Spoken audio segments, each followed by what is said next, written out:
Terima kasih Anda masih bersama kami di acara Interupsi. Oke, saya langsung ke Bang Daniel. Bang Daniel, ini rupanya P3 kayaknya udah minta dirayu. PKS juga kayaknya udah kode keras ya kan?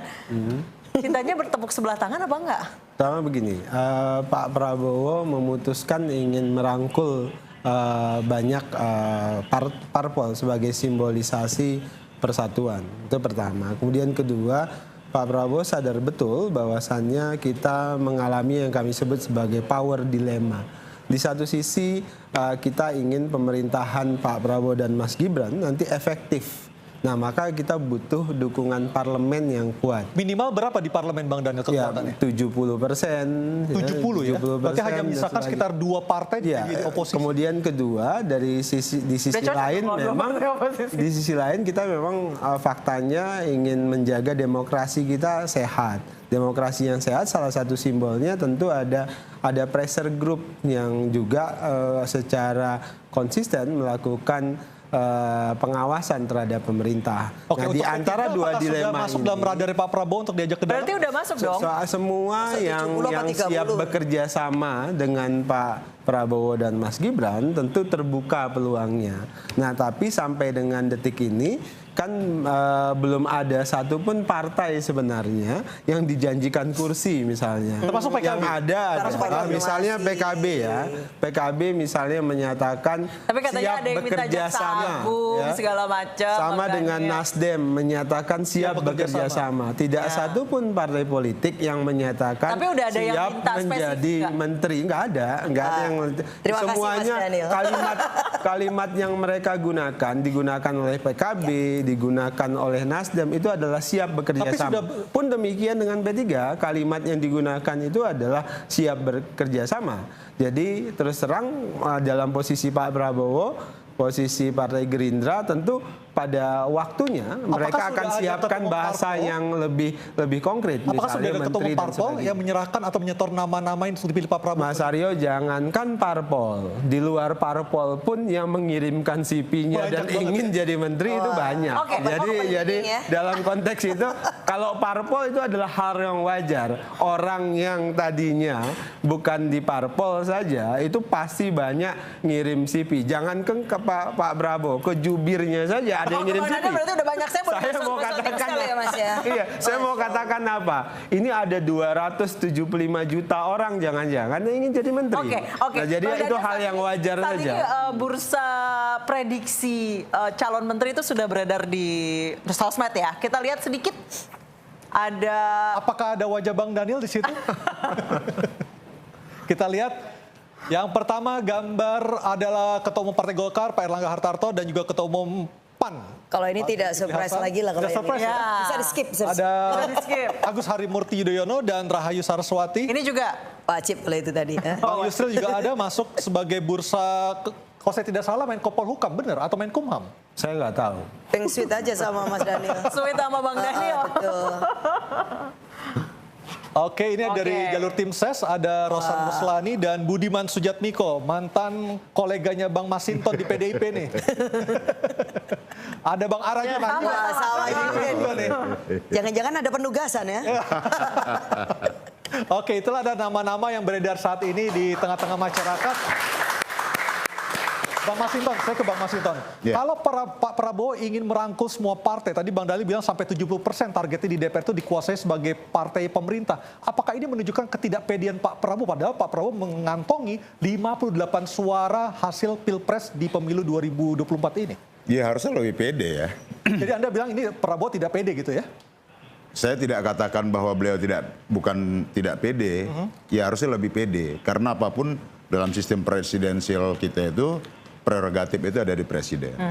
Bahwa pemerintah butuh dukungan parlemen, iya. Gitu loh. Tetapi menurut saya juga, ini kan lagi-lagi tergantung dari desain dari kabinet. Umpama Pak Presiden ya. Nah, kalau saya melihat bahwa memang harus ada penyeimbangnya. Tidak melulu semua partai politik itu harus berada dalam pemerintahan. Di luar pemerintah itu menjadi penting dalam aspek penguatan demokrasi dan kedaulatan rakyat. Idealnya ada berapa partai Bang Masinton sebagai oposisi? Sekarang kan tersisa kemungkinan ada PKS, ada PDIP. Kemungkinan P3, tapi P3 kayaknya sinyalnya akan merapat ke Prabowo juga. Ya, di luar pemerintah itu atau oposisi itu bukan hanya bisa dihitung dalam aspek kuantitatif ya. Arti itu bukan harus sekian partai. Yang penting kualitas dan dia adalah penyambung dari kehendak masyarakat. Bang Masinton. Fungsi artikulasi dari partai politik itu menyerap aspirasi rakyat itu bisa tersampaikan. Bang Masinton, Pak Sekjen sempat bilang kalau misalnya pengurus ranting tuh banyak yang menolak bergabung dengan Prabowo Gibran. Benar gitu? Tentu sebagai sebuah aspirasi dari para kader, ya begitu. Tapi kan lagi-lagi sikap partai belum diambil keputusannya, kan gitu ya. Kalau PDI Perjuangan itu kan begini, dia pernah berada di pemerintahan, berada di luar pemerintahan, pernah berada dalam pemerintahan. Jadi dalam masa reformasi ini bukan hal yang baru buat PDI Perjuangan. Di luar pemerintahan juga kita cukup efektif pada saat itu kita memberikan satu edukasi, pembelajaran dan pendidikan politik kepada masyarakat. Bagaimana kita memberikan solusi-solusi alternatif dari beberapa kebijakan pemerintah yang kita anggap tidak pro rakyat. Tetapi ketika kebijakan pemerintah ketika di masa Pak SBY kita anggap itu berpihak pada kepentingan rakyat, maka kita dukung. Jadi di luar pemerintahan atau oposisi itu bukan berarti asal beda, tidak dalam konteks itu.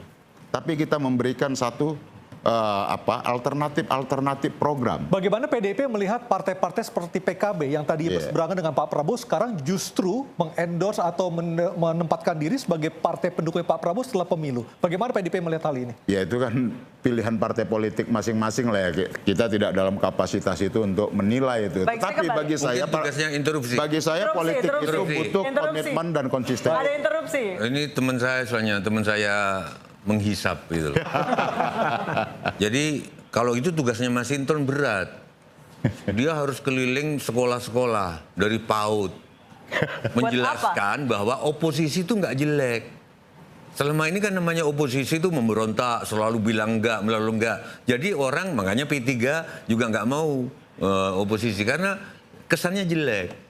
Masinton turun ke sekolah-sekolah. Oposisi itu diperlukan, oposisi itu baik. Yang pertama itu. Yang kedua, niru beberapa negara yang oposisinya itu dibayar, digaji. Kayak kabinet bayangan. Pasti semua orang tertarik jadi oposisi kalau dibayar. Masalahnya kan oposisi nggak dibayar. Tapi Mbak Tejo melihat mentalitas politikus. Saya instruktur, jangan nanya ke saya. Saya ingin melanjutkan. Ini buat pendidikan politik apa yang disampaikan oleh Yai Tejo ini penting. Kenapa? Karena dalam politik, dalam ekonomi ada andigium people respond to incentive.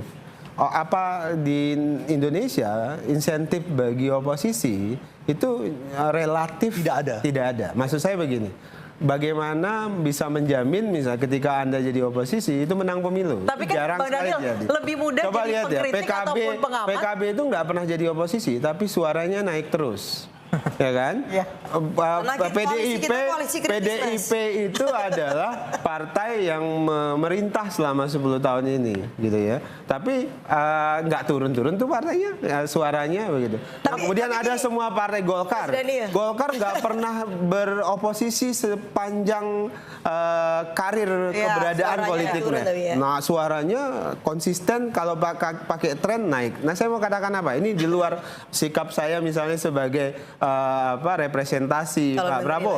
Ini terkait dengan pendidikan politik. Jadi kita punya tanggung jawab bagaimana mengedukasi voters bahwasannya ada insentif yang diberikan karena para politisi ini itu merespon insentif semuanya. Saya Mbak Lia, kenapa P3 kok kayaknya nggak pede banget kalau misalnya ada di oposisi padahal jadi pengkritik itu lebih mudah daripada yang menjalani. Tadi jawabnya sebelum dijawab karena nggak terbiasa jadi oposisi P3. Iya kan? Tadi jawabnya belum pernah terbiasa, tradisinya juga oposisi. Kan ala bisa karena biasa. Makanya saya sekarang tanya, ini kan belum nikah kan? Akan nikah nggak? Bisa nggak nikah karena tradisinya nggak nikah. Jangan, ini kan bisa berubah juga.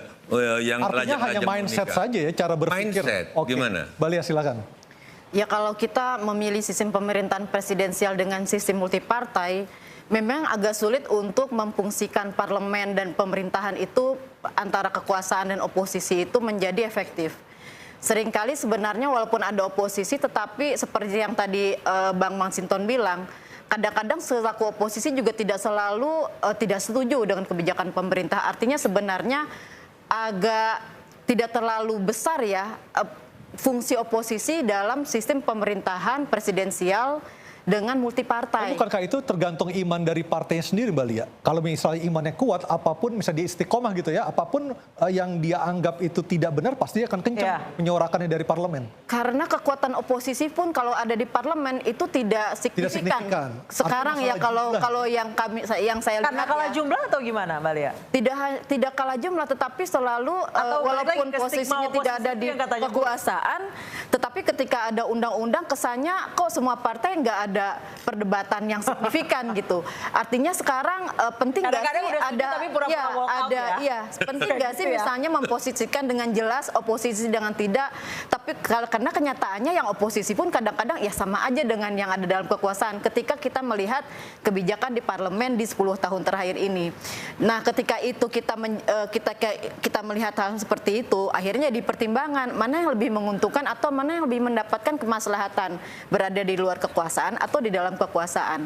Karena ini sistemnya seperti itu. Beda kalau misalnya sistemnya parlementer ya, di mana antara oposisi dan penguasa itu sudah ada jalur yang jelas. Kalau dari tadi itu kan sepertinya harus berhadapan-hadapan nih, misalnya Pak Prabowo, kemudian partai-partai, kemudian isunya koalisi atau tidak.